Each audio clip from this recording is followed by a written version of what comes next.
All right, here we go. Papoose, welcome back to VladTV. It's been some years. It's been a while, man. It's been a long time. Glad to see you still going, being consistent, man. Oh, yeah, man. You and me both. Look at us. Still in our 40s. We still look good. We're thin. We're healthy.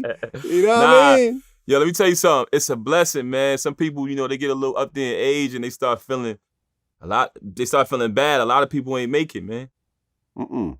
I'm 48. I'm in the best shape of my life, man. Look at you. You're still thin and built. Look like you're still working out. Yeah, definitely. Got to stay in shape. Very important. Eat right. Very important, very important. Well, before we get into your whole story, because you've done interviews with me before, but, my interview format's a little bit different these days. But the reason why you're here is because you have a new single with Lil Wayne, produced by Timbaland. Yes. Damn. Yes, man. I've been blessed lately, you know what I'm saying? And I'm happy to be in this space that I'm in right now, for real. Okay, so how did this song come together with big players like that? Man, I decided to step up my work ethic this year. I've been working really hard, man. I always worked hard, but this year I decided to really focus and get serious about it. And I just been I set up this thing where I'm releasing an EP every month titled after the current month. And in the process of me doing that, man, it just opened up so many different avenues and so many different platforms for me to, elevate through my music. But to answer your question, I just reached out to Wayne, about getting on my project, and he responded, and he said yes, and he did it. He was a man of his word, and I respect that. Same with Timbaland. I reached out to him, he immediately responded and started sending me heat, like more than one track, you know what I mean? So it just showed me that, a lot of people got a lot of love and respect for me in the game, but I never really reached out to people before. I've never been that type of guy, But now that I got older, I said, you know what, let me just reach out to some of these people that I respect, not just anybody. Let me reach out to some artists and producers that I respect and just see if they would even be willing to work with me. And sure enough, they hollered back. Right. And I mean, Timbaland, back in the day, he was charging like $250,000, $500,000 per track. I'm assuming he gave you love. Like, I mean, I don't know about the business, but I'm sure that he gave you the love, to actually do that. I'm gonna tell you this, man. He deserves that. He's worth way more than what he was charging. All I can say is yes, he definitely showed me a lot of love. And he looked out for me on all levels. You know what I'm saying? The business, the creative side. This guy's a GOAT. So I'm just happy to even be able to work with him. Right. And Wayne not only did the verse, but he's actually in the music video as well, which you don't always see. You don't always see that. This is another brother that I have a whole new respect for. Not because he got on my record, but because he did everything he said he was going to do. And that's very rare in the music business. You know what I'm saying? When I reached out to him, he did the verse. I hollered at him about the video. He said he was going to do it. Told me where he's going to be at, and we made it happen. So big salute to Lil Wayne, the GOAT, man. And right now, the record is going crazy, so I'm feeling blessed, man. Yeah, and the video's dope, man, with all the special effects, and then how you have the girls dancing at the end. Definitely. They're killing it. I could see why you kind of did what you did, because those girls really did their thing, man. Nah, definitely, man. Yeah, man, it was dope. It's dope to see someone, from what I consider my freshman class still doing it on this level. Nah, it's not easy, Vlad. You know what I'm saying? The video came out last night. We already had 500,000 views. You know what I'm saying? Hopefully we hit 1 million first day. If not, I just appreciate all the love, and I'm just real happy to actually have a record that everybody is loving at one time, man. So I'm just feeling blessed right now. Well, when you mentioned this whole dropping a project every month, dropping an EP every month, doesn't that lead to you retiring at the end of the year? Yeah. Also, coming in the top of the year, I said, you know what? This is my last year rapping. But what I'm going to do to show my appreciation to my fans, I'm going to drop an EP every month. Those who supported me. So that definitely was my plan, coming into this year, man. It still is my plan, but I've been getting a lot of love, man. And also, my brother Busta Rhymes gave me a call the other night, and he said, what's this about you retiring? And I explained to him my concept, and he said, I'm not letting you retire, man. You know what I'm saying? He like, yo, man, he on the phone like, yo, you're not retiring. You know, like I look forward to your contribution to hip hop, and straight up, I'm not allowing you to retire. So I'm like, oh man. You know what I mean? Right, because when I first heard it, I'm like, is this just like a marketing scheme? Because how many times did Jay-Z announce his retirement? You know what I mean? Right. He's still dropping records, you know, on a regular basis. He's on Donda and Certified Lover Boy. So it's not like he's even anywhere near retiring. So I don't know. I don't know if I believe it. Yeah, that's the same thing my wife said, man. But I guess everybody gonna have to just see. You know what it is, man? I gave a lot of years of my life to music, man. And it becomes you. When you dedicate so much time to something like that, it becomes who you are. So outside of music, you know what I mean? I need to experience a couple other things. And also, I want to take out some time to focus more on my family and my investments. You know, this is very time consuming, and I've been in it for a long time. I traveled the world, I made some money, and I just was in a space where I'm like, let me just move on with my life. You know what I'm saying? Okay, and you know, investments, that's something that I always talk about. You know, I'm big on stock portfolios and everything else like that. What kind of investments are you talking about? Well, I have a luxury transportation service where, yeah, I have a couple Sprinters and SUVs. So we do baby showers, just if artists need to move around, things of that nature, weddings, graduations, all of this things of this nature. We move people around on a constant basis. I have that. Also, I own a couple properties along with my wife. And I got into the trucking business not too long ago as well. Okay. And, you know, luckily you're also in a 2-income household. Oh, yeah, definitely. You know, Remy definitely pulls her weight. You know what I mean? And then some. And then some. Definitely, man. Definitely. My wife is amazing, man. But, you know, we both workaholics, and we grind it out. Well, you know, we've done other interviews before, but I feel like I haven't gotten the whole story from beginning to end. Mm-hmm. So you grew up in Bed-Stuy? Yeah. Yep. Well, basically where I grew up at, it's the borderline of Bedford-Stuyvesant and Brownsville. Aha. But I'm in the Stuy.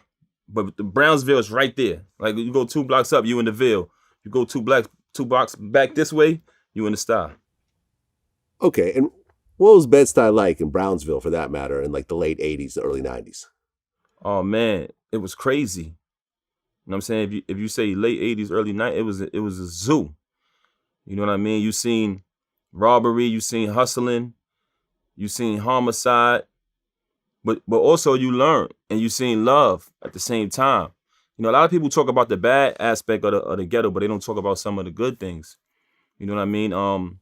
It makes you who you are. You know what I mean? It teaches you a lot. But I definitely grew up in a rough neighborhood where you had to learn quick. You know what I mean? To stand up as a man and mean what you say.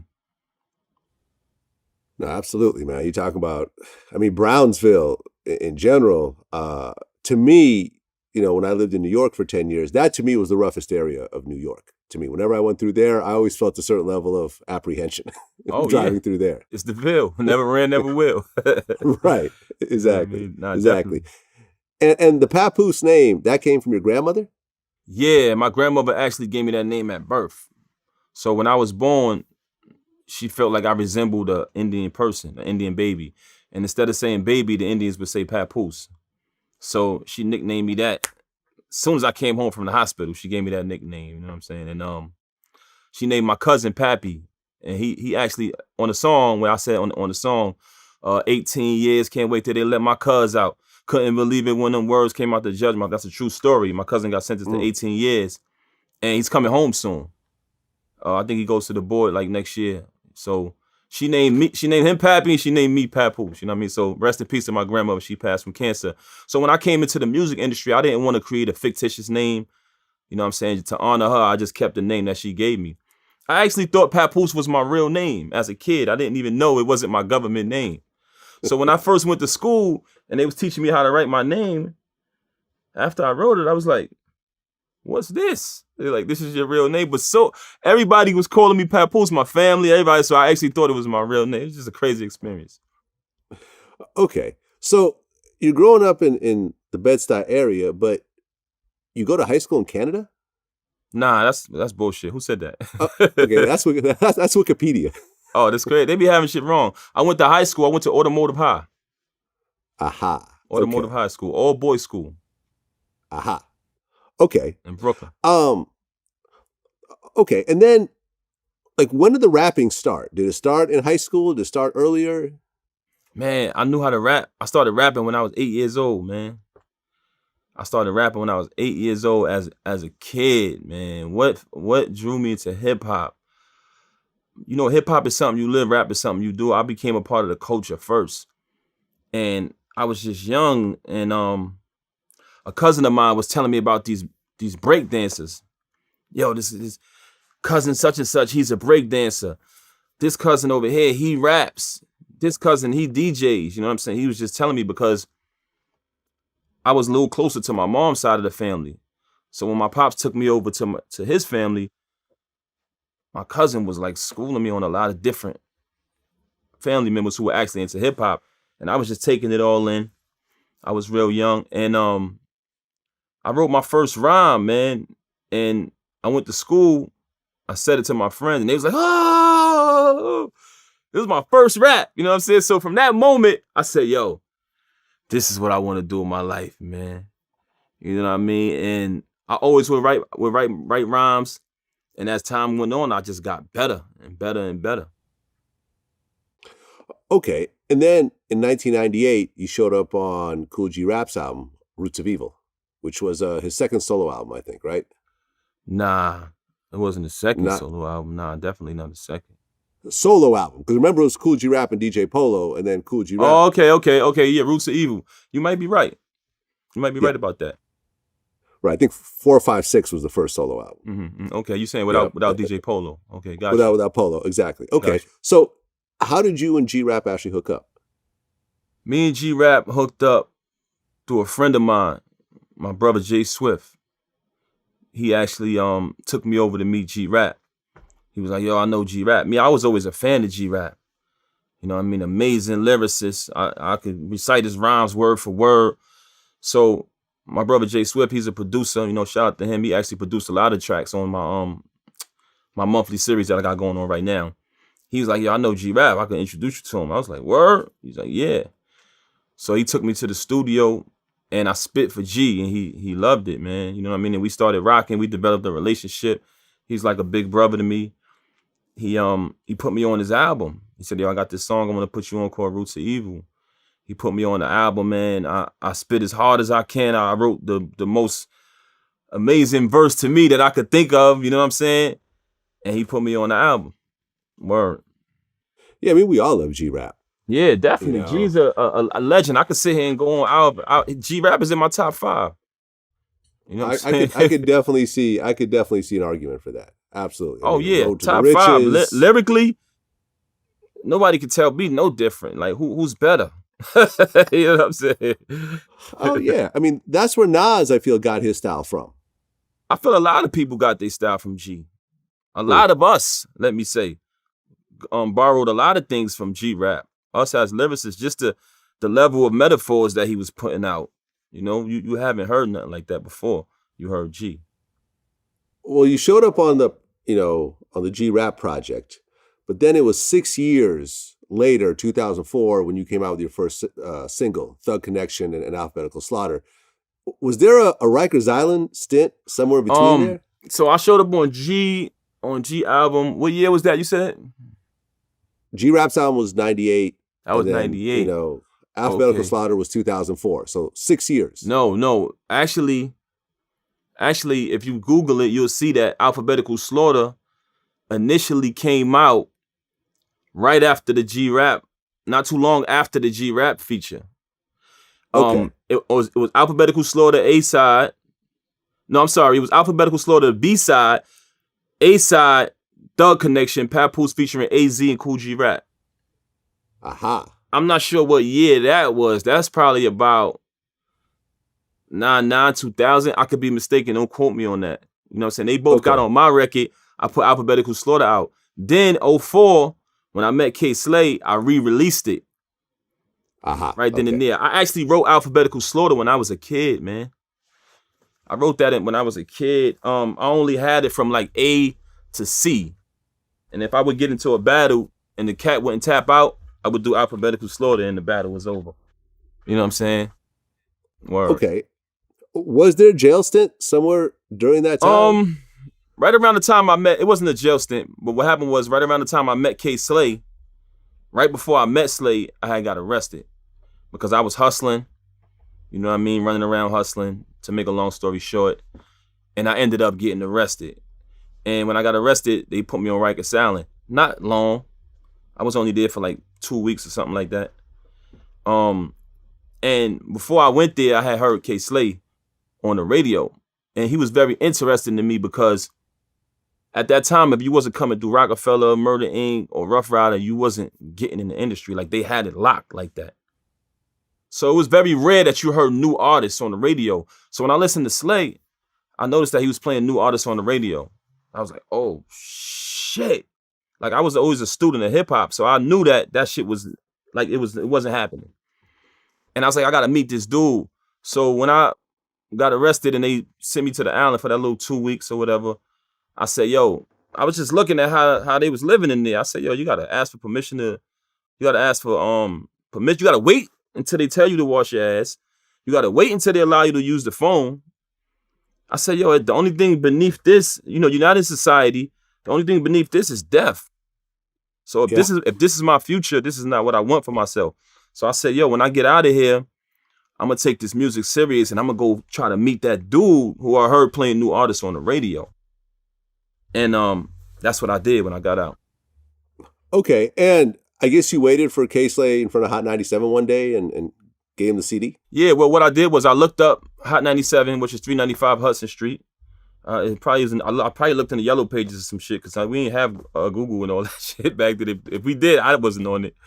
I said, all right, I'm gonna go to his job around the time I know his show is on. Then I can catch him coming out. I kind of invented that. You know what I'm saying? And I went up to the show, man, and I just waited. Me and a couple of my homies. Oh, well, actually, initially when I got out, I went to the studio. I recorded 7 songs. And I pressed up a CD. I took a picture. I had a mic in one hand. I had a gun in the other hand. And it was called Art and War. And that was my first mixtape ever. And I was just selling it out of the trunk of my car. Everywhere I go, I would stand in front of the car wash and sell it. I was selling it through the hood. And it became a way for all of us to make money. Some of my homies started selling it. They would take their bread and give me mine. And we was just like, yo, we need to go meet this dude, this K Slay dude. I had my number on the back of the CD. And I went to the radio and I waited for him.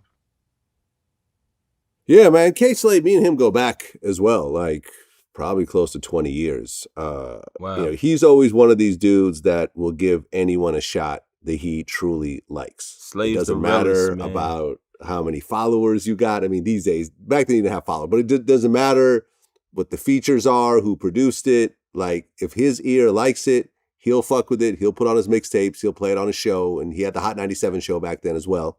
You know, now he's got the Sirius XM show. You know, also. But K Slay, just to add on to what you said, 100% agree, man. One of the realest ever, big brother to me. Definitely all about giving opportunities. If you got talent, K Slay is going to support you. If he feel like you have talent and he's not going to do the political thing, you know what I'm saying? So big salute to my brother K Slay for that, man. Yeah, I mean, he's a hip-hop purist. I mean, down to him playing, I think, Ether on Hot 97 when Nas was banned and so forth. But it was like, I feel so strongly about this music that I'm risking my job. That's how Slay is, man. If he, like I said, if he likes something, he don't care about politics, bro. It's like the industry is very political. And K Slay is just one of those people that he don't give a fuck, bro. Like, no matter how anybody, any entity or business may feel about something, he's going to do what he feels right. And that's one of the things I love about him, man. Well, and the really interesting thing about Alphabetical Slaughter is that, you know, and K Slay ended up putting it on his project, right? Yeah. And I don't know if it was you or him that would call out a letter like A, and then you would just every line. Can you do a couple of lines from that just so people can see what I'm talking about? Yes, alert, assassins at large, allegedly, automatic artillery, angrily aimed and aggressively, accurate AKs, angled doorways, adversary afraid as active ammunition abrased and accumulated an alias after arrested, accompanied armed accessory as an adolescent. Bridge bandits, brolic burner bringing brothers. Betrays body briefly, be body bang, bleeding brothers. Blade blasting, brave bashing, Brooklyn bullet busters. Big biscuits, barrels blazing, beheading, bitch boasting bluffers. Burrow barricaders, beef bringers, brutally blast, bringing bloodbaths. Conquer cowards, corners, collecting cash, confirmed convicts, committing crimes, clapping cabs. Creeping cashiers, causing characters, comas, capping crabs. Chaos causing, clearly committing CeeLo, cocaine capsule, caps, color capturing customers, Cinos, confiscating, combinating, counting cream, calculating, cocking caliber chromes, creating casualties, compensating, dominate devoted dealers, devastating, determination, demonstrating divine dedication, debating. I could keep going. Woo! Woo! Word. Damn. So yeah, damn. Slade definitely called out the letters on the record, but like I said, coming up as a kid, battling and having ciphers, whoever was with me at the time, they knew to call out each letter while I was doing it. So that was just how I organized it and put it together. So when I met Slay, I explained it to him like, yo, I'm going to record it, but I'm going to need you to scream out each letter. So that was just the concept of it when I created it. Dope song, man. Dope song. And, at that point, I felt like you just started dropping mixtapes and really started kind of flooding the streets, leading up to Jesto's Mixtape Awards, where you won Best Underground Artist. I won an award that year as well. I think either Mixtape of the Year or maybe it was the mashup of the year or something like that. And Jesto ended up dying a few months after that award. Yeah, he got into a car accident and died. And that was the first person who looked out for me when I moved to New York from the Bay. Wow. He's the one that literally took me around all the mixtape spots. We rode around in his car. He kind of schooled me to the game. I got my first nomination, later that year. And it just started off, without Jesto, I may not be here right now. So, what I'm saying? Man, great brother. And just to correct you, I won the Best Underground Artist. And then I think a year or two later, I won Mixtape Artist, period, overall. Yeah. So I think the one that you're talking about is when I won that award, because after that, he passed away, man. Yeah. Yeah, sad. Great brother, man. Great brother. Yeah. Another K Slade. Another version of another brother that's just like Slade, man. Don't deal with politics. If he felt like I deserved the award, he gave it to me. You know what I mean? Always showed me love when I came in the game. Rest in peace to Jesto. Rest in peace, Jesto, man. That was a tough week for me when I heard about that. Yeah, but back then when I was dropping all of those mixtapes, man, to be honest with you, it wasn't just me, it was a collection of me and Slade together, because after we did one, a couple weeks ago by here, he just hit me, be like, yo, you ready for the next one?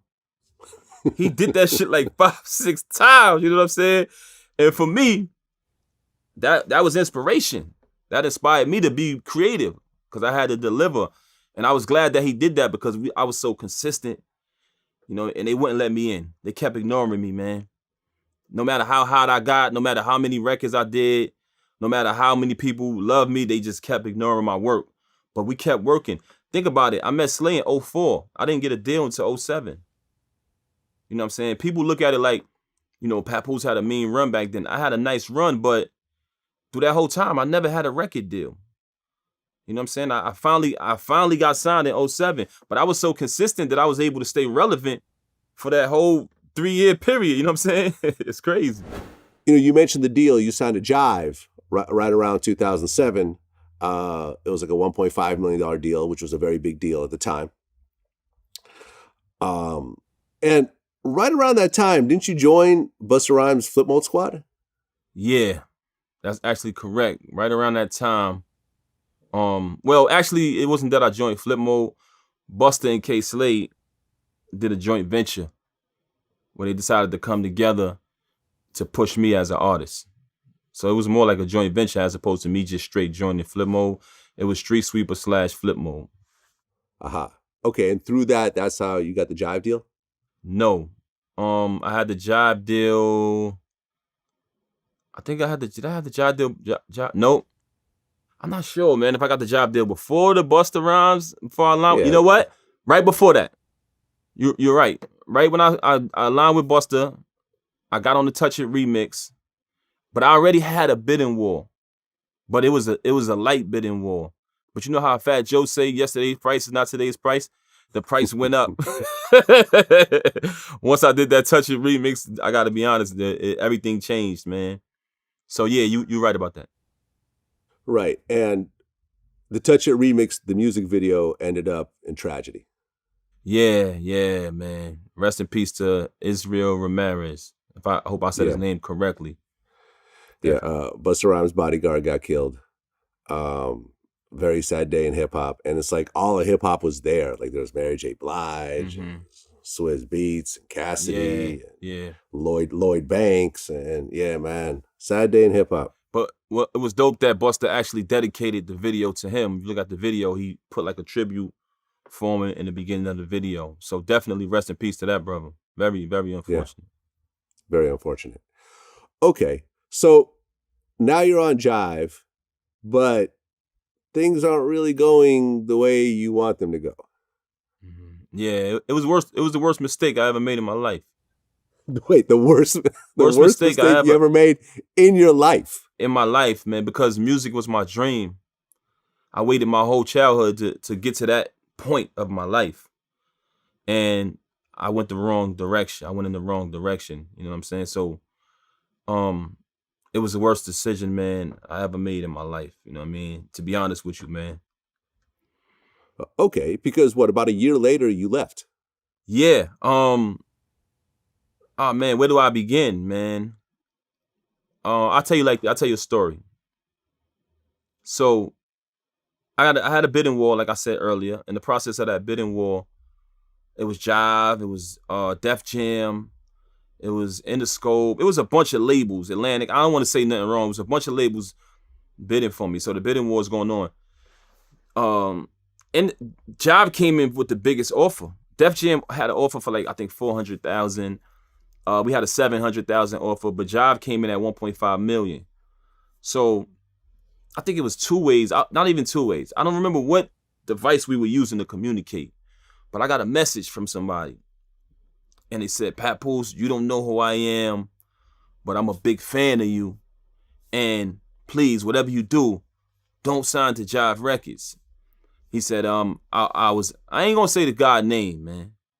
He said, but I was in the building and this individual was ranting in the building. He was angry because they have interest of signing you. And I'll never forget this message, bro. He said, he was saying that he doesn't care what happened. As soon as your first single comes out, he's gonna make sure you're off the label. So I hit Slay up.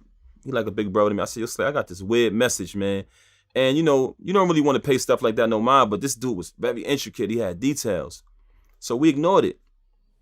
But it was mighty strange that when I got on the label and my first single came out, as soon as it came out, that's exactly what happened. So I was like, damn, it made me think back of that. And just to go further, I got no support. They were angry because the owner of the label actually signed me directly. I didn't go through nobody. He reached out directly to me and Slay. We flew out and sat with him, and he said, you know why I'm signing you, right? I said, no. He said, I'm signing you because my son is a fan of Lord Library. This was Peter Thea and Barry White at the time. I forgot which one of them said that. He said, yo, I'm signing you because my son is a big fan of Lord Library. I said, okay. We did the deal. So they were angry. Everybody that worked at the label, they were so mad. And so what they did was, they all just pulled back. They showed me no support. They couldn't take money out of my budget. They couldn't manipulate. So they sabotaged my entire situation. You know what I'm saying? So that's why I say worst mistake I ever made in my life, because I feel like I had a promising shot at really, you know what I mean, doing some real damage. You know what I mean? And that kind of ruined my situation back then. Okay. And I remember K-Slay, he went public and he said that, you guys are leaving Jive. And you guys almost became victims of A&R hell. Yeah, because they were sabotaging everything. Like, on all levels, they made sure we got a hard time. I'll give you more examples. I was on Jive, and there's a lot of R&B artists there. So back then, you know the formula. You put out your single, you do a feature with an R&B artist, you drop your album, you set. You know what I mean? I'm on a label with these guys. They had expressed that Chris Brown had said that he was willing to work with me at the time. I didn't hear him say that myself, but I had somebody at the label who said, "Yo, Chris said he'd do a record with you." Every time I reached out to do the record, and not directly to him, through the people at the label who handle him, it was a locked door. T-Pain was on the label. Tried to get him on the record back then. Same thing, closed the door in my face. R. Kelly was on the label. Like, I'm up here with R&B giants, which I'm glad I didn't do that one. You know what I mean? Anyway, him and his people fronted on me. So these guys were actually sending out the memo to all of the R&B artists, hey, everybody stand down. Nobody work with this guy. So I'm talking about like they put the real sabotage down. So in the process of that, we on this label, me and Slade, we trying to be productive. Mind you, we're coming from a space where we were just putting out music consistently, touring, doing shows. We were good. Now we here, we getting all of this bullshit in our face. You know what I mean? And also, rest in peace to Chris Lighty. One of the other reasons why we went to Jive, because Chris Lighty was the president at the time. As soon as we signed the deal, Chris left. You know what I mean? So we was just stuck over here with this. Oh man, you got me with this. We were stuck with this asshole dude, man. You know what I mean? Who just sabotaged the whole project, man. You know what I mean? I don't really like to even talk about that shit because it's just not a good time. And I'm in such a good space now in my life. You know what I mean? Okay. And there was a rumor that you actually walked away with the 1.5 million at the end of the day. Yeah, we had great lawyers. You know what I'm saying? And we walked away with some good money, myself and my brother K Slade. So yes, we definitely did. But, you know, I wasn't really in it for the money. Like I said, it's my dream. It was my dream to be successful in music since a child. So me finally getting that opportunity, it was, you know what I mean, a great time for me. So, you know, there was a lot of sabotage. But also I made a lot of bad decisions too. You know, I was fresh from the street and I had the wrong mentality. You know, I had the mentality of mixing the streets with the music business, and you can't do that. You can't mix the two. You know what I mean? Whether you know that or not, you will learn the hard way. You can't mix it. So just taking responsibility for my own actions, I played a part in my own demise back then because I had that mentality. And so I want to take some blame for that. Oh, yeah. I mean, I would see that really all the time throughout the years. You have these guys that are really fresh out the streets and things don't go their way. So they'll start threatening you. And you like, all right, we're done forever. We never have to talk again. And then years later, they'll come back and be like, yo, man, I was tripping. My bad. Like, I didn't mean that. You know, but that's what I'm saying, Vlad. Like, not to make an excuse. When you coming from the hood, like you really come from the hood like I did and some of the other brothers out here, that's all we know. That's how we function. If it's a problem, oh, rejection. What? You don't want to support me? Oh, okay. We got an issue. That's the mentality. So I wasn't really schooled on, yo, you're in the music, you're in a business arena now. You can't react like that. You know what I mean? This is not real. Some of these guys who talking this street stuff don't think that's real, and you're going to come in here and be that way and then things are going to be okay. No, things are going to be fucked up. So, right. You know what I mean? I came with that mentality. So I made a contribution to that as well. But in the process, a lot of people didn't want to see me win. A lot of people were intimidated by my talent. So one thing led to another. Well, was it around that time when you and Remy Ma started dating? Yeah, definitely. I met Rem around, man, 05. We started out as friends and, you know, it escalated. Okay. So here you are, and you and Remy by 2007, you guys are serious, right? Yeah. Yep. And then the shooting happens, and she has to turn herself in. Mm-hmm. How crushed were you to know this woman who you love is suddenly turning herself in for a shooting? Yeah, I was highly upset, highly crushed. You know, that happened. It was a very unfortunate situation, and you know, I was very confident that she would be exonerated of those charges, but it didn't happen.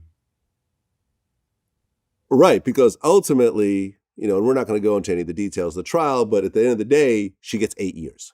Mm-hmm. So here you are in this relationship, and suddenly 8 years. And I remember you and I were doing interviews while she was locked up. And what you said, which always stuck with me, is you would go visit her in the women's prison. And whereas in men's prisons, you know, on visiting day, they'd be packed with women and baby mothers and girlfriends and side chicks and so forth. But you go to the women's prison and it's a whole different story. Yeah, you know what it is?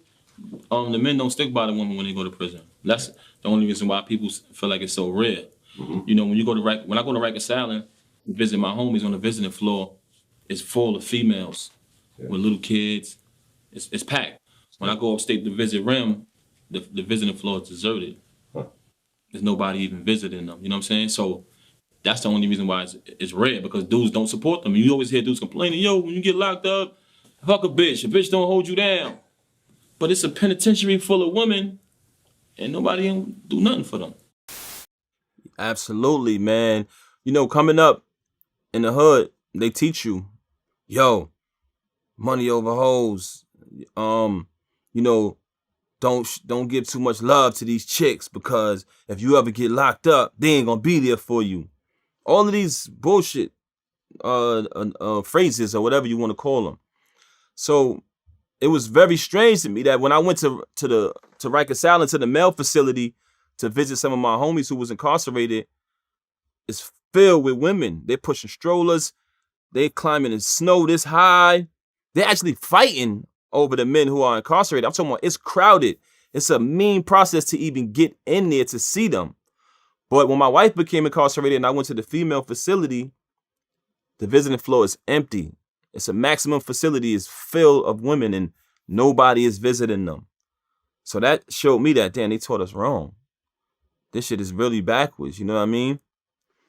Word, man. Like, you might see a grandmother or something, but no men. It's like a small group of husbands or men, and we all knew each other because it was only like 2 or 3 of us. Right. Right. I mean, it's just so hypocritical at the end of the day. Very hypocritical, man. And it's sad. Like, you would feel bad. Like, you go up to the visiting floor, it's nobody there. It's a big ass visiting room, but it's empty. It's times me and Rim sitting in there by ourselves. So them women are being forgotten about, bro. I mean, how was she through this whole process of sitting in prison, having you, and, of course, you probably bring her son, sometimes. Yeah, definitely. I definitely brought her son. Her mother would come, because her mother lived down south. So she would fly up whenever she had time and visit, you know what I'm saying? Her brothers definitely would visit when they, everybody got their own lives. So whenever they had time, they came up and visited and supported. But me, I was visiting her every day. Dope. And also, what was crazy was, around the time when that happened with Rim was around the same time everything happened with my label. So right. I was in a space where I really needed to rebuild, start all over and focus. But at that point, I was like, this is more important. I need to focus on my wife. And I just visited her every day. And she used to tell me like, yo, you can't do this. You got to focus on your career. And I was like, yo, I don't care about that. So everything just got worse for me at that time. Like, my whole world came crashing down. Wow. I haven't heard this part of the story before. Oh yeah, man. I hit rock bottom around that time, man. Like, it was real bad. You know what I'm saying? But I knew that she needed me. So I really didn't care about nothing that was going on with me. I was in the free world. So I just made sure I focused on her, because when she blew trial, like normally somebody blow trial, they'll say, all right, we're going to give you a certain amount of time and you got to come back, turn yourself in and do your time. But when her lawyer requested that, they was like, no, remand right now. So she just got snatched out of society instantly. They didn't give her a chance to pack her crib up, situate her son or anything. So I had to do all of that. I had to make sure everything was right and try to juggle everything at the same time. And at the same time, I had to make sure she was all right mentally, because I knew behind that wall, that shit ain't no joke. So I'm like, yo, I got to make sure me and her are communicating constantly and I'm visiting as much as I can. You know what I'm saying? Right, because at the time, didn't you have 3 kids of your own? Yeah. So let's not forget that part of the equation. Oh, definitely. There were actually times where I brought my kids with me to see her when she was away. You know what I'm saying? They came a lot, and we maintained our family bond as much as we can through that prison wall. So we would get conjugal visits, and I would go shopping, get all of the food, put the kids in the car, and we would all stay with her for like 3 days at a time. Whenever we were able to get those type of visits. So, you know, we maintained our family through the prison wall. Well, and you guys actually got married in prison originally? Yeah. Well, we had a wedding set up before she went away because we were banking on her beating the case. Well, I was banking on it. I was telling her like, yo, you're going to beat it. She's like, no, I'm going to blow trial. And I was like, she wouldn't stop saying this. I was like, well, if you blow, I'm going to be there for you. And she got mad at me because she didn't believe it. But we planned a wedding. We had a wedding planned on a yacht. And when she blew trial, the wedding got canceled because we couldn't continue. So we lost that deposit. Everything went in the wash. And we actually got married over the phone. When she blew trial, her lawyer was able to, you know, I don't want to say too much, but she was able to sign the document. She signed the document. And then later on that day, when they took her back to the facility, she called me. I put the reverend on a 3-way, and we actually did our wedding vows over the phone because the wedding got canceled. So we got married over the phone initially. Okay, and this is the first time either of you had ever been married, right? Oh, yeah. We never been married, neither one of us. Right. So, I mean, you talk about your dream wedding, you know, how little girls get wedding magazines and pick out their dresses. And at the end of the day, you get married on 3-way. We got married on the phone. We had to, man, because, well, actually, they actually give you a ceremony in the prison. But that got canceled because I came to the facility to try to get for my ceremony with my suit on, with my mother-in-law, 3 of us. So you know how you have like one of them skeleton keys on your keychain? Mm-hmm. Just this bullshit skeleton key. So I put my keys in the tray. I put everything out of my pocket. And they said, all right, go through. So when I went through, one of the guys said, hey, you can't bring this in. I mean, this is a bullshit skeleton key. He said, hey, you can't bring. I said, all right, cool. He said, what you want to do with it? I said, I don't care, throw it in the garbage. He took it, he threw it in the garbage. Myself, my mother, and my mother-in-law, we got on the bus and went over to the facility. So we sitting there, we're waiting for Remy to come out so we could do the ceremony. One of the police come and say, hey, you can't come, the wedding is canceled. They threw me in a cell and they separated me from my mother and my mother-in-law. They had me in a cell for about maybe 2 hours and then they just let me out. I'm like, what's going on? When is my wedding? They said it's canceled. So I'm leaving. When I get to the parking lot, all of these different paparazzi rushing me with cameras. I'm like, yo, what the hell is going on? Next thing I know, I get back home or whatever. Papoose tries to sneak handcuff key in to break Remy Ma out of prison. I said, are you fucking kidding me? They said, so I'm going to come to a prison to break her out of jail. I'm sorry, to a jail to break her out with my mother and my mother-in-law for my wedding. That don't make no sense. So when they did that, they banned me from visiting her. So I was writing letters to Albany. You know, I studied law library, so I kind of knew what I had to do. I put my pen to work. I was writing letters, contesting it. And eventually I was able to gain my visitation rights back.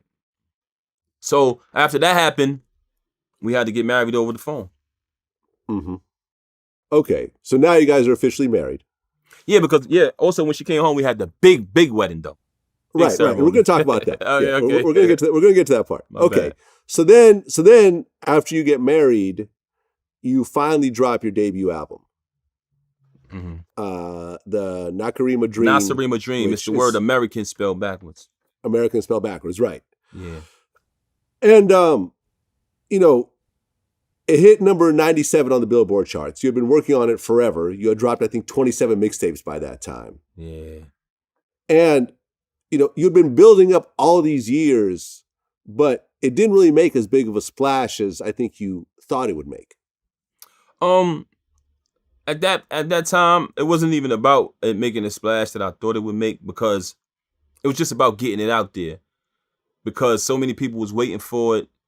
You know, evidently once my deal folded, I already knew, you know, I was in a not too good space as far as my career, you know what I mean?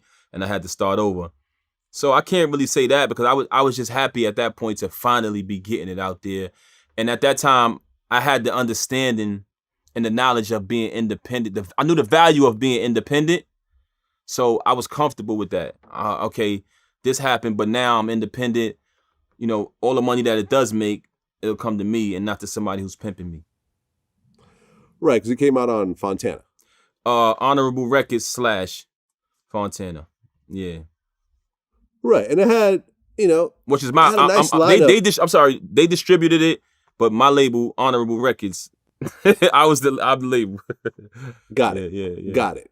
And I mean, it had some dope features on it. Mobb Deep is on it. Erykah Badu is on it. Mm-hmm. Jim Jones and Jadakiss are on the 6 a.m. record. Remy Ma, of course, is on it. Mavado was on the single. Mm-hmm. DJ Premier produced one of the tracks. Ron Browse produced one of the tracks.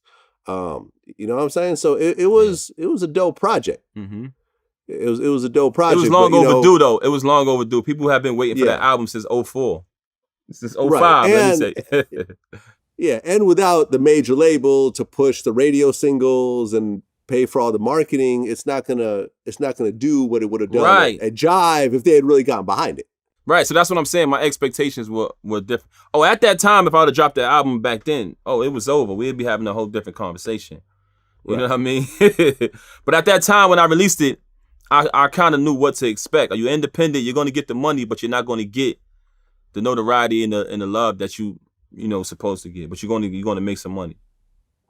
Well, and I think that same year, you couldn't get on the Hot 97 Summer Jam lineup. The same other album? Same year I dropped the album? I think so, yeah. Might have been somewhere around that time, yeah. Around that time. And, Kendrick Lamar was performing, and he actually let you perform on a set. Yeah, man. Oh, man, I don't know if I even want to talk about that, man. I'm gonna leave that behind me. But yeah, that was an interesting moment, man. You know what I mean? Shout out to Kendrick Lamar, though. You know what I mean? Shout out to Kendrick, man. Yeah. Okay, so and then you go back to dropping mixtapes again. You put out Hoodie Season 2, Cigar Society. Yeah.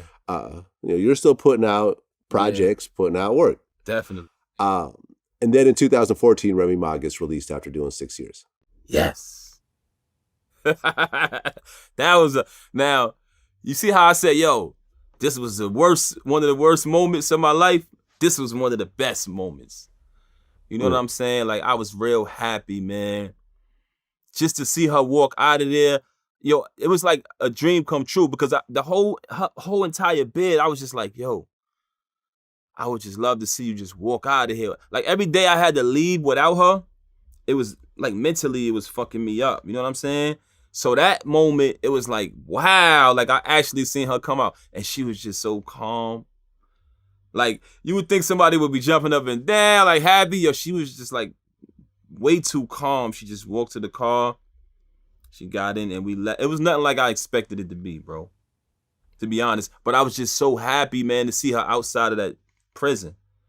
You know what I mean? And they tried to ruin her down to the last moment, man. Like, I'm talking about, I marched a fleet of cars, her family, my friends, all of our loved ones up there. We went and we was outside the prison deep on her release day. And they didn't let her out, bro. They didn't let her out. And the only reason for doing that was, and you have to send an outfit for them to come home in. So, I mean, we sent her the most expensive shit you ever could think of in your life. You know what I mean? So she had the flyest outfit and we had foreigns. Everybody was outside the prison and they didn't let her out. And their reason was, no, you're not going to walk out of here in designer clothes. You're going to walk out of here in state greens. And all of those people are not allowed to come. Only one person could come. So I had to go get her by myself. So they just tried to really crush her spirit and down to the last second as much as they could. But it was what it was. Well, and then she's out. That's the end of it. That's the end of that chapter. Yeah, definitely. The next day though, not on her release date that we have been anticipating for so long. Yeah. She came out the next day. They found the bullshit reason inside the prison to throw her to the box or whatever the hell they did. She can tell you better than me. They sabotaged her. They never let her out. We out there waiting for hours. She's not coming out today. I'm like, what? Get on the phone. The next day they called me. Hey, you can come get your wife. I said, wow, these motherfuckers, man. But I'll tell you one thing. I jumped on that highway faster than the mother. I was on that shit blowing. I had a Lambo. I had a white Lambo. You can pull his footage up if you don't believe me. I'm driving top speed. And that's when we left. And we left in the white Lambo, man. Great time, though. I was just happy to get her home. And when we got home, before she walked in the crib, she took everything off. She said, yo, I don't want to walk into my house with these prison clothes on, man. You know what I'm saying? So before she walked in the door, she took all of that shit off and we threw that shit in the garbage. And we went on with our life. Okay. And then I think right around that time, within that first year, you guys decided to join Love and Hip Hop, New York, season 6. Maybe second year or somewhere around there, yeah. Somewhere around that time. Mm-hmm. And, you know, Love and Hip Hop, and I've appeared, you know, as a guest on Love and Hip Hop a couple times. Mm-hmm. And in general, when you look at couples on Love and Hip Hop, they're going at it, they're fighting, they're cheating, there's drama between different cast members, like so forth. But not you two. Nah, not at all, brother. Not at all. They have been reaching out when Remy was away. They wanted to document, you know, our situation. And we was just like, hell no, that's not something we want to be a part of because they throw drinks on each other. They do crazy shit. If somebody throw a drink on one of us, it's going to be a problem. So we declined it. And then when she came home, we had a discussion and we was like, you know what? It might not be a bad idea because, you know, people looked at Remy like she went away for XYZ. So they already had a certain perception of her. And then me, I had the bad reputation for a couple incidents. So she was like, yo, maybe we go on the show and really show them who we truly are. You know what I mean? Maybe we can, you know, soften that blow up a little bit.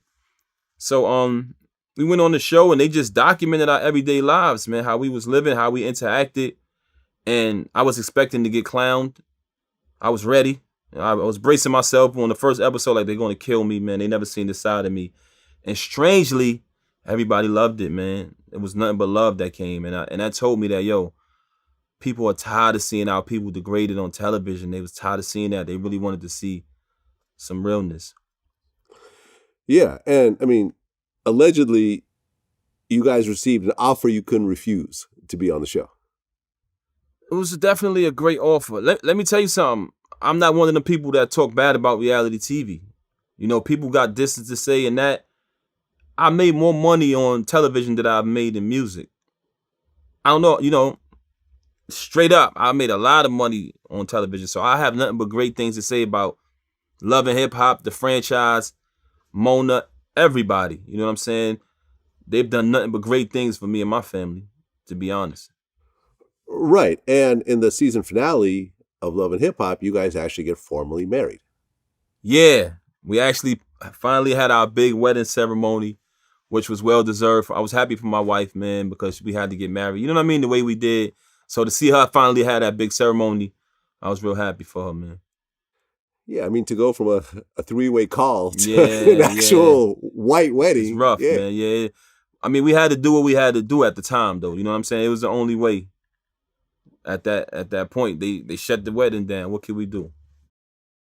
Right, and you guys continue to appear seasons 7 and 8. You guys were seasons 9 and 10. Then you guys had your own spinoff show, Remy and Papoose, Meet the Mackies. You had the Mary Mackey Holiday, Dirty Little Secrets, the Love Edition. These are all checks, Vlad. Keep that in. These are all checks. So when I'm saying I made a lot of money, I just want you to see that this guy's not bluffing. Like, no, I believe it. I believe it. Definitely. I believe it. And then right around, well, I guess a little bit before then, you dropped your second studio album, You Can't Stop Destiny. Yes, You Can't Stop Destiny, my second album, man. Another one on Honorable Records. Dope. All independent. Dope. All my albums been independent. I think it was meant to be like that, bro. I work way better when I work and rely upon myself, man. Like I wasn't meant. I guess that at that time it wasn't meant. Nothing happens before its time. And that's one of the things Busta was saying when he called me. He was like, "Yo, don't happen when you want it to. It happens when it's time." You know what I'm saying? So like even you look at now, I've been having some success. You know what I mean? Who would have thought it would have took me this long to really get some real success? Well, in 2017, Fat Joe and Remy Ma actually dropped an album together. Yeah. And I remember the two of them came by my studio. You were there also. Me and you hadn't seen each other in a little while. You know, I did the studio with Remy and Joe and so forth. And I remember, I don't want to get into the details of it, but, you know, Remy was mad at Joe, and then you and Joe had certain things happening. How did the three of y'all really get together and squash everything and really have the great relationship that you guys have now? Yeah, well, I'll tell you this, man. Fat Joe is my brother. He's my daughter's godfather. Like, she loves him. She sees him. She lights up. I love him. My wife love him. We a big family, man. He's a great guy. You know, it was a misunderstanding back then with him and my wife or whatever, how they had it fall out. But they were always brother and sister. The love was always there. You know what I mean? And I said it, I'm sure I said it already. I love Joe. That's my brother. And I'm not even going to elaborate on that. You know what I mean? That's dope, man. That's dope. And I remember even when I was interviewing Joe while Remy was locked up, he was like, yo, man, lots of love to Remy. You know what I mean? I don't have anything negative to say about her at all. You know, so it was dope to see everything just come together, and they came out with a dope project. And to this day, all y'all are still close. I didn't know about the Godfather thing. That's dope. Yeah, he's my daughter's god in real life. Like, you know what I'm saying? So I got a whole different level or type of love for that brother, man. And he's a great brother, man. You know what I'm saying? I rock with him to the end. I'll do whatever for him. Right. And then, you know, that next year in 2018, like you just touched upon, you guys had your first child together. Yes, man. The golden child. Finally, man. Yep. It's rough, man. Like, it's crazy because even when she was away, man, I wanted a child so bad, to the point where I was telling her, yo, we can, because we had conjugal visits. So I was like, yo, we can have the baby now, and then I can take care of it on my own. And then when you come home, we'd be good. And she was like, no, I don't want to do it like that. So I respect that. But that mean I had to wait 7.5 years to have our child. You know what I'm saying? And then when she came home, it was still rough. Yeah, I mean, who wants to have a baby in prison? That's what she said. And as soon as it's born, it's torn away from you. Yeah, I respect. I mean, granted, it's given to your husband, but still, like, you can't see the baby. No, that's what she said. You can't breastfeed. You can't see the baby grow up. Like, you can only see it on conjugal visits, you know, or, you know, on visiting day. Right. Yeah, who the hell wants that? Yeah, I completely understand. But you know what it was? My mentality was I refused to let this prison wall come between us. Like, my whole life that time when she was gone, I made sure I didn't allow that wall to come between us. Like, any decisions that had to be made in the household, if the kids got a bad report card, I made sure she had her input. And so I tried to function like she was still here, but just not physically. So I was like, yo, why would we let this, you being incarcerated, hold up our lives? We gotta wait 7 years to have a baby. Let's just have it. You know what I mean? That was just me thinking like that. But now that I look back, I totally understand. And she's right. You're right. Everybody's right. I mean, what was that like, being with this woman through really thick and thin, you know, through prison and everything else like that, and the losses you took along the way, and, you know, you guys have your own kids, and finally you have a baby together? It was a blessing, man. It was a rough road. So having our child together, that was just like a reward for everything we've been through. Because the first time she got pregnant, we celebrated. Now I was so happy, and she had a miscarriage. So when the miscarriage happened, we was just highly upset, man. You know what I mean? She was crushed. And also they informed us that we won't be able to have a child the natural way. You know what I mean? Due to circumstances beyond our control. And at that point, we had to basically have our child through a process called in vitro. Right. You know what I'm saying? And we got blessed with the golden child, man. You know what I'm saying? Hey, man, I mean, technology. Yeah, I mean, technology. Science. In vitro, for those that don't know, is they actually take the sperm and the egg outside of the human body. Mm-hmm. They fertilize the embryo, and then they put it back in the woman's body. And in the process, she has to take lots of drugs and to prepare for that and so forth. Well, basically, just she has to be nourished. She has to eat very healthy and things of that nature. So I would say more vitamins as opposed to drugs. More like vitamins and healthy things like that. Right. Well, I meant. Controlled drugs. Right, I'm talking about right. drugs to help with the pregnancy. Exactly. Mm-hmm. Right. And then the fertilized egg gets put back in the woman, and then if it takes, then the woman essentially goes to term and has. Oh yeah, it's not guaranteed to take. So we was blessed that it took the first time. You know what I mean? We was really blessed. Like I was in the room when they actually, impregnated her, you know what I'm saying, with my sperm, you know what I mean? I was actually there. So I seen it, and when I got the news that it took, I was ecstatic. Another one of the happiest moments in my life, man. You know what I mean? And my daughter is, oh man, forget about it, a blessing. Brilliant. One of the smartest kids I ever seen, man. Word. Yeah, well, she got smart parents. What do you expect? Thanks, man. And then in 2019, you dropped your third album, Underrated. Yes. How did that one do? It did great, man, if you ask me. You know what I mean? I'm sure I got some haters out there who disagree, but it did great. You know what I mean? I love doing this. I'm getting paid for doing something I love. I loved it, man. Mm-hmm. Yeah. And the whole time you've been independent, so whatever money gets generated, whatever, through all these projects, it all comes back to you. Exactly. Independent, only thing you might see on my project is a distributor. I've been independent ever since I left Jive Records. Dope. So what's next for you now? Oh, man. I came into this year with the mentality of, I'm going to drop a project every month, and then after that, I'm going to retire. You know what I mean? I want to focus more on my family, focus more on my investments, and move on with my life. I mean, in the process of me dropping a project, an EP every month, something never done before in hip-hop, I've been getting a lot of love and having a lot of success. You know what I mean? I haven't reached my peak, but I've been fortunate enough to be blessed that people are loving the music. Legendary artists like Lil Wayne has been working with me. Timbaland, Swiss Beats. The list goes on. Anthony Hamilton. All of these great artists have been collaborating with me. So I'm in a great space right now. And my peers like K-Slay, Busta Rhymes, my fans, everybody's saying, yo, you cannot retire. Please don't go. You know what I'm saying? So I'm taking all of that into consideration, but it's really in my heart to retire, man, and move on with my life and just focus more on my family. You know what I'm saying? So that's what's next for me. Well, Remy's not retiring though. Oh no, she's more into acting right now.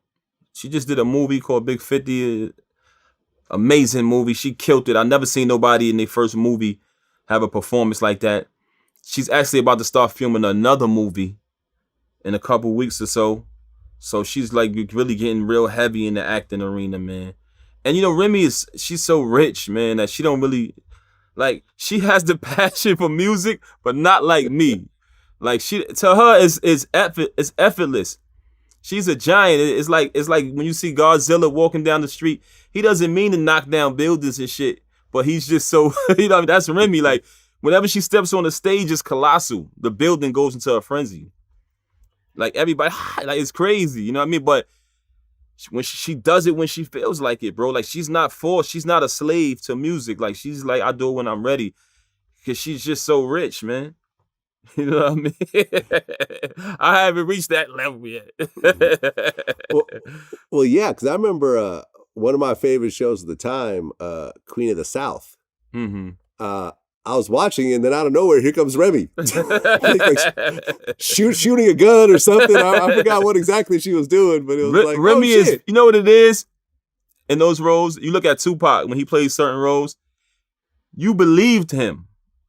Certain people take certain roles, and when Remy takes a role like that in a movie, it's very believable. So it's like it's effective on the screen. You know what I'm saying? So that's why I think she's killing the acting thing, and I see nothing but success for her in the future with that. That's dope, man. And the one thing that's really striking me throughout this interview is, as men, we don't like to show our feelings about how we feel about our woman. We don't want to show the vulnerability. We don't want to show how much we depend on a woman, for our happiness. You see what I'm saying? And I remember when I interviewed Mike Tyson, the one thing he told me that really struck me, he said, it takes a woman to make you feel like a man. You know what I mean? That's deep. I mean, a woman, man, a woman is the most precious jewel, man. More precious than a ruby, emerald, diamond, or sapphire. Each man has to take one woman and rise her above the rest so she can show the world how precious she truly is. Meaning, if you don't take your woman and put her on that pedestal, and show her loyalty, show her that you're faithful, you'll never know her true potential. You'll never know her true potential because she knows when you're bullshitting. So you're never going to see. Like we think us as men, sometimes we think we smarter than everybody. But women are always 10 steps ahead of us, man. Like, especially if they love you.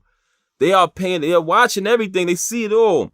So if you're bullshitting and you're not serious about your relationship, you're never going to know the full potential of your woman. So you're only cheating yourself. I agree.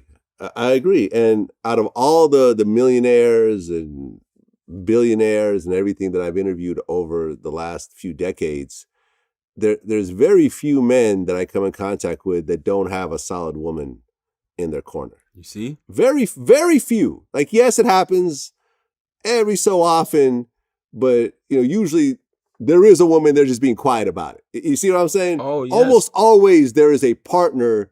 I think about my life and how many mistakes I've almost made that I would run by my woman and she'd be like, no, don't do that. Same with me. Same with me. I'd be like, yo, babe, what you think about this?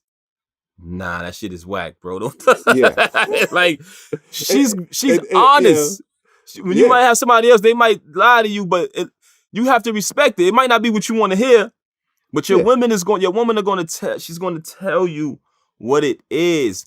And, I appreciate the fact that since me and my wife got married and everybody was able to see how we live in our lifestyle, a lot of people were influenced to get married.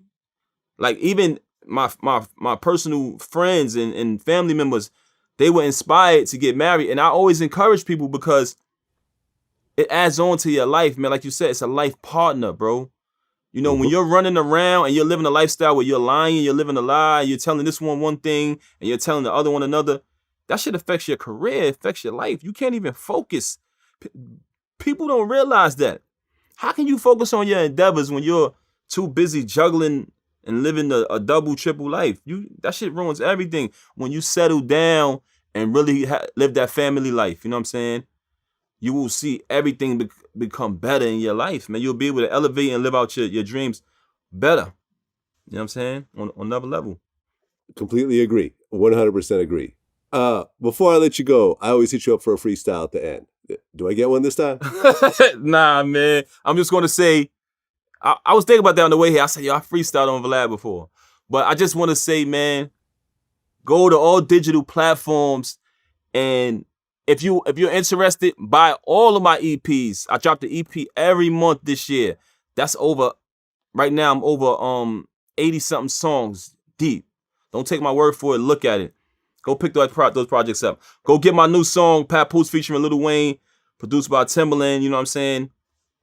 They can go get all of that, man. No more freestyles for them right now.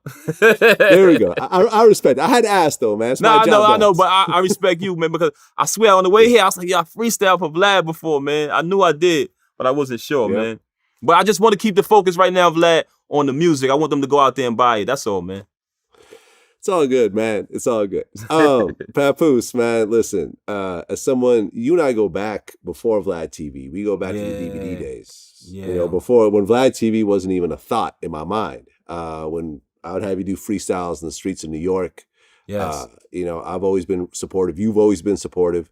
It's great to see someone like yourself who did not go the usual route in music, but still managed to be successful. You know, you didn't get the big cosigns, you didn't get the big labels, you didn't get the big push, but you stayed true to your art form, and you know, you stayed true to your values. You never sold out.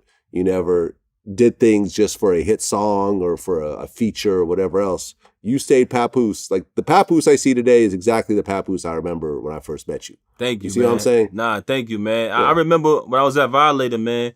I remember you came into, like, basically I was there. I would come like every certain day and they would have me do interviews. And I remember you was one of the people and you interviewed me. You just had your camera and you was just asking mad questions, but you kept your camera up the whole time. And just to see now that you've been able to turn that into this platform right now, like you're one of the top guys in this right now. Like somebody told me not too long ago, they was like, yo, Vlad, his shit is crazy. Like he's one of the top guys. And I knew that, but sometimes when you hear somebody else say it, it hit me like, damn, this brother been grinding up for a long time. And everybody have their own perception of you, you know what I'm saying? But you see me, I'm still here, you know what I mean? I showed up, I came through, I deal with each individual on how they interact with me, not what somebody else tell me, you know what I'm saying? As a man, that's how I go through life. So I got nothing but respect for the way you took your platform from grinding with the camera. It's just like you, it's like guys like you and Smack, and I see what y'all turned it into now. Bro, I got nothing but respect for that, man. So, you know, congratulations on everything with your platform. Thank you. And you and I have had a little small disagreements over the years. Oh yeah, as grown men, we've gotten over all that. We men. If you agree with somebody all the time, somebody's being a yes man. You know what I mean? Sometimes we gotta disagree. Yeah, I mean, it just shows the character of both of us, man. Definitely, and, man. How we're focused on the big picture and how we don't let the little shit. Nah, I don't personalize none of that, bro. That's why I'm here, man. Yeah. You know what I mean? That's what it is. Papoose, man, wish you all the best, man. Congratulations to a beautiful family, to a great career, to your wife doing great and continually escalating, man. Until next time. Thank you, my brother. Thanks for having me. No doubt. Peace. Peace.